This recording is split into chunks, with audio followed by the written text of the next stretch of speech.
Sveiki bičiuliai, šiandienos tema avižadrebis. Papasakosiu apie įrankius naudotinus tokiam žūklės stiliui.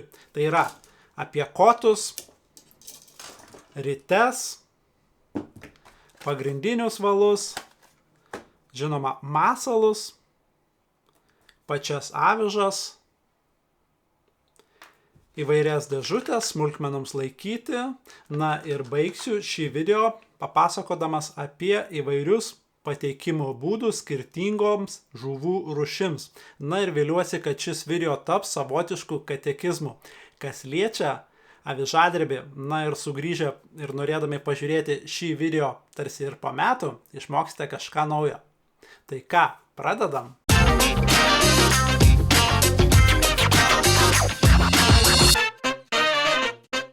Pradėsiu nuo kotų.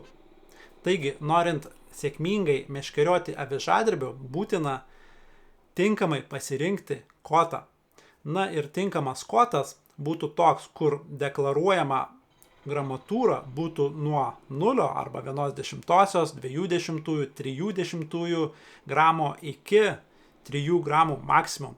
Na ir tokie kotai visada bus su solid viršūnėlėmis, anglinėmis. Bet vėlgi, ne kiekvienas kotas, nors ir deklaruotas užmetimo reitingas arba gramatūra gali būti tokia pati, bus toks pat. Taigi, realiai išskirčiau dvi kategorijas tokių kotų avižadrebiui. Pirmoji kategorija tai būtų greitos akcijos kotai ir jų atsistatymo greitis būtų, sakysim, geras, tarsi džiginis kotas. Sakysim, papurčius kotą, viršūnėlė grįžta į savo poziciją, arba nustoja vibruoti visas blankas, sakysim, ten iki sekundės. Na, o kita kategorija būtų vėlgi greitos arba pusiau greitos akcijos kotai, tačiau jų atsistatymo laikas yra ten kelios sekundės. Taigi, papurčius kotą, jisai vibruoja kaip dešrelė 2-3 sekundės, kartais dar ilgiau, ir tada jisai atsistato ir nustoja vibruoti. Vėlgi, avižadrebiui galimi arba naudotini abu tipai kotų. Vėlgi čia labiau priklausys nuo jūsų asmeninių įsitikinimų, na ir kaip jums patogiau. Asmeniškai man patinka greitos akcijos ir greito atsistatymo kotai. Reiškia, kad aš galiu pateikinėti masalą arba išžaisti masalą labai mažą amplitudę ir taip pat galiu džigauti naudodamas, sakysim, iki gramo avižėlės ant dugno sėkmingai ir vėlgi išgauti įvairiausias animacijas. O kur kotai yra, sakysim, vibruojantis labai arba kur atsistatymo laikas nėra labai geras. Su tokiais kotais jau, sakysim, išžaisti arba animuoti masalą labai didelę amplitudę arba dideliu dažniu būtų gan sunku, nes pats blankas tiesiog neleistų to padaryti, jisai vibruotų ir neaišku, ką ten masalas veikia. Vėlgi, kaip sakau, bet čia priklausys nuo jūsų, nuo tavo meškeriotojų poreikių, įsitikinimų, na ir žūklės stiliaus. Konkrečiai, jeigu išskiriant modelius, aš naudoju keletą metų jau Kujingo, tetonas, tai yra užmetimas iki 3 gramų, ir tai yra greitos akcijos ir labai greito atsistatymo laiko. Na ir turiu 3 šitos kotus, tai turbūt turėtų pasakyti, kad man šis variantas patinka ir kol kas geresnio neradau už jokią kainą. Panašus blankas yra, jei neklystu, Crazy Fisho Nano Zero kažkuris. Vieną purčiau ir buvo labai panaši akcija į šitą, tiesiog šiek tiek dar, sakysim, delikatesnis, ten berods iki 1,5 gramo užmetimas buvo. Tai va, vėlgi tai yra gan greita akcija ir greitas atsistatymas, bet vėlgi, jeigu žiūrit kotus, kurie turi greitą akciją arba pusiau greitą akciją, na ir kur atsistatymo greitis nėra toks didelis, tikrai nepirkit brangaus tokio koto, nes skirtumo nebus realiai, ar pirksit brangų ar pigų. Svoris bus tas pats, bus ta pati dešrelė, taigi labai lengvai galiu rekomenduoti kotus, ten, sakysim, MiFine iš AliExpresso, ten 40 eurų, su Fuji žiedeliais, net tai pristatymas greitas, viskas su jais yra tenais gerai. Dabar trumpai apie rites. Realiai pats naudoju jau kurį laiką caskingo riteles, tai yra Kestrelės ir Valiant Eagle. Na ir mano nuomonė, su jomis yra viskas labai gerai. Pažiūrėkit į valo klojimą. 9 iš 10 arba gal net 10 iš 10. Na tiesiog puiku. Ir kitas dalykas, nė karto nebuvo, kad valas užsimestų kažkur ant bugnelio. Na ir tada nepastebėjus to, užmetant kitą kartą, ten būtų kilpa. Buvo 0 kartų, kad taip atsitiktų. Atsimenu, kai žvejodavau su stradiku kažkuriuo, gan dažnai taip atsitikdavo ir priedo didesniais svoriais. Čia kol kas buvo 0 kartų ir naudojant tenais 0,3 gramuko svorį, sakykim, dažniausiai. Taigi lengvos ritulės ir kad pasiekti tokį svorį, sakysim, kaip šitų, reiktų turbūt kokį Daiwa Luvias Air pirkti, kuris turbūt, nežinau, kainuotų kokius 7-8 kartus daugiau. Vėlgi, ar nori tą daryti, nežinau. Kitas variantas tai būtų artimiausia, sakysim, tokia pusiau įkandama rytė būtų Manfordas 500, bet šitos yra geresnės rytės mano nuomonė.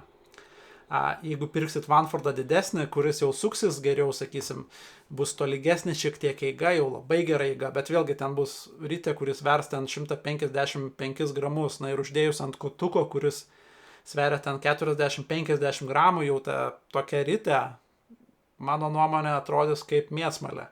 Šitos yra mažos, kompaktiškos, puikiai veikiančios, taigi nemėtykit pinigų, žiūrėkit į šitas. Labai svarbus avižadrebio komponentas yra pagrindinis valas. Vėlgi, šiai dienai žmonės naudoja ne tik pintus, tačiau ir mono, fluorokarboninius, polimerinius ir įvairiausius hibridus. Mano nuomonė, bet kokiu atveju vis tiek sugrįžti prie pinto valo, nes pintas valas turi labai svarbių ir tinkamų savybių avižadrebiui. Turbūt didžiausia iš tų savybių arba svarbiausia mano nuomonė yra kietumas. Taigi aš pats naudoju tik tai pintus valus avižadrebiui.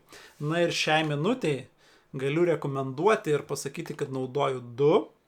Pirmiausia, tai yra IGK valas. Tai yra pagal japonų nomenklatūrą arba žymėjimą PE 0.2 arba 20. Tikrai neblogas, plonas valas, tačiau sakyčiau, šitą valą naudokite tik tai tada, kai naudojami svoriai būtų minimum 0,3 gramo arba 0,3, nes šitas valas yra gan kietokas. Ir kai naudojami mažesni svoriai, tada jau tenais, sakysim, tas mažesnis svoris jau nėra išmetamas taip gerai, vien dėl to, kad valas yra per kietas ir nuo ritės bugnelio, sakysim, eina kaip spiruoklė, tarsi susisukęs ir užmetimo nuotolis nėra labai geras ir pateikimas nėra labai geras. Bet vėlgi, jeigu naudojami svoriai 0,3 arba daugiau, jokių problemų. Pliusas šito valo, kad jis yra super tvirtas pagal savo svorį. Tai va, naudoju šitą. Na, o dar mažesniems svoriams, sakysim, 0,3 gramuko ir ten 0,2, 0,1, žinoma, veiks ir su ten 0,5 gramo šitas valas, bet tai yra Goseno valas, jis vadinasi FATA, Resonator. Na ir storį, kurį aš naudoju, tai vėlgi pagal japonų nomenklatūrą, tai yra PE 900, tai yra 0.09. Na ir tai yra labai labai plonas ir labai gero kietumo. Tai yra gan minkštas valas, tačiau pakankamai kietas, kad nebūtų kažkokių ten problemų, kad neužsimestų apie žydelius ir taip toliau. Dar, sakysim, kas nepatinka apie šitą valą, kad jis yra gana plokščias, tai, sakysim, šiek tiek susisuka, bet vėlgi, kadangi jis toks plonas, to susisukimo tenais, nors ir matosi, tačiau jis nedaro jokios įtakos. Tai va, yra dar ir kitų valų, bet esmė, kad avižadrebiui šiai dienai kinai arba iš AliExpresso valo mano žiniai negausit. Reikia pirkti kažkokį tai japonišką, kad būtų tenai, sakysim, labai plonas ir tinkamo kietumo. Šitie 2, ką aš naudoju, tai yra tik pavyzdžiai. Yra tikrai dar, galėčiau išvardinti dar kokių bent 10, kurie yra tinkami tokiai žūkliai. Tai va, bet vėlgi visada rinkitės patį ploniausią valiuką avižadrebiui, kokį galite gauti. Taisyklė yra labai paprasta. Maži svoriai, plonesnį valą įtakos vėjas žymiai mažiau, užmesi toliau taip pat. Taigi, kuo plonesnis, tuo geriau. Apie masalus paminėsiu keletą, kuriuos pats naudoju. Na ir kurie man visada veikia. Pirmiausiai tai yra toks reikalas, tarsi vabzdys, na ir aš mėgstu jį perkirpti per pusę. Tuoj parodysiu, kas lieka iš jo, lieka toks reikalas. Nežinau, kaip gerai matot.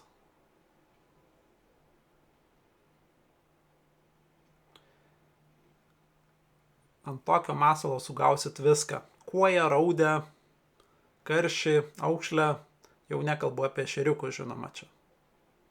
Na, o kitas masalas, kurį turbūt jau dauguma avižadrebio specialistų žino, tai yra tanta maža.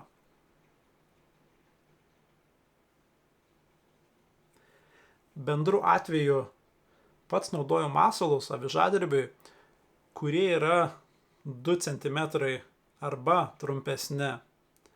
Čia būtent kas liečia baltą žuvį, ten ešeriukus, jeigu pradėsite gaudyti arba taikytis į ešeriukus su avižadrebiu ar ten upėtakius, žinoma, galit naudoti didesnius. Čia aš kalbu tik tai apie baltą žuvį. Tai va, šitie du man puikiai veikia, o bendru atveju 2 cm arba trumpesni ir turėtų veikti ir jum, kai taikotės į baltą žuvį. Na, o kas liečia pačias avižas, nesiplėsiu labai daug, nes turiu atskirą video šiam reikalui ir paliksiu nuorodą kamputyje, pasižiūrėkit. Bet realiai galit pasidaryti patys, aš darausi pats, galit nusipirkti. Komponentai yra pigus, prieinami, įvairiausių spalvų, čichedai arba svoriai. Kabliukai šiai dienai yra visi aštrus arba labai sunku nusipirkti bukų, mažų kabliukų, kokybiškų. Na ir taip, tiesiog paspauskit ant video, kai pažiūrėsit šitą ir pamatysit konkrečiai. Ir kitas variantas, kaip sakau, bet kurioj arba daugumoje žūklės prekių parduotuvių turėtumėte galėti nusipirkti avižadrebiui skirtų čichedų. Tai va, tiek trumpai apie avižas. Dar kas labai puikiai veikia avižadrebiui, tai yra muselininkų nimfos. Vėlgi, jeigu sugeba tokią susirišti, tikrai pabandykit, veikia puikiai. Kuojoms, raudėms ir taip toliau. Na, o jeigu negalit, nesugebat susirišti ir nenorit mokytis, nenorit investuoti į įrankius, laiką, tikrai rasite tokių dalykų muselininkų parduotuvėse. Tikrai, sakau, veikia puikiai. Tik tai atkreipkite dėmesį, kad būtų tinkamo dydžio kabliukai ir tinkamo dydžio arba svorio volframiniai karoliukai panaudoti.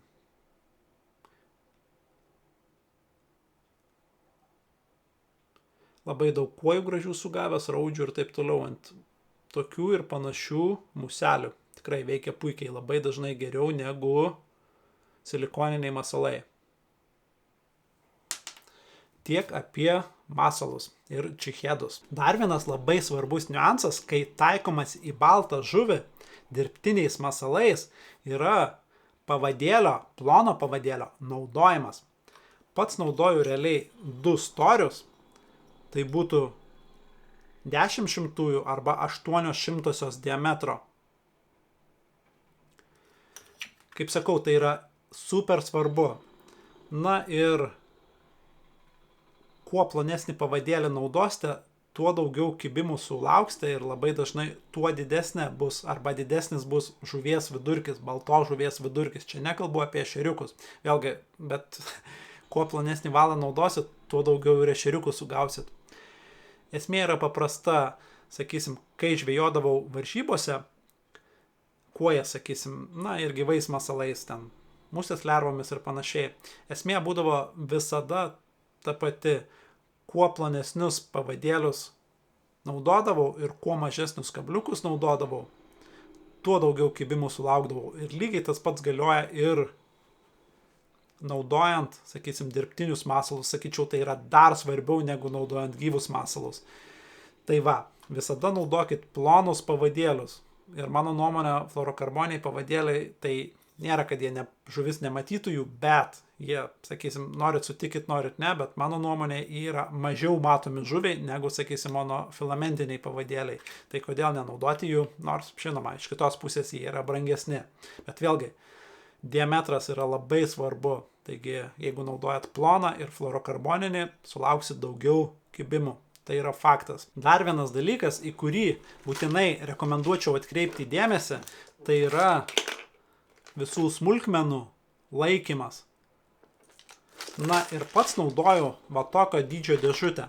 Šiuo atveju aš turiu karpininkų, tai yra kordą, bet vėlgi tokių dėžučių jau galima nusipirkti ir AliExpress'e, būtent tokios pačios kokybės. Ir nepasitikėsite, kiek galima į tokią dėžutę susidėti turto. Realiai telpa viskas. Kaip matot, valai, žirklutės, na ir nežinau kiek čia skyrių, bet turbūt virš 20. Vėlgi skirtinguose skyriuose laikau skirtingus masalus. Kaip matot, pilna masalų.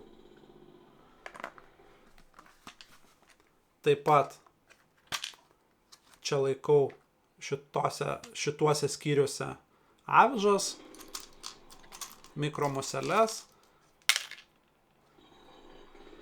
Ir dar netgi yra skyrių, kurie yra tušti.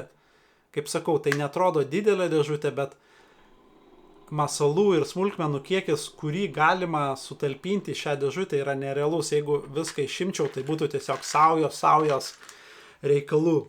Taigi ir visos smulkmenos yra labai gražiai savo vietose, atskiruose skyriuose, na ir lengvai pasiekiamos yra tos smulkmenos.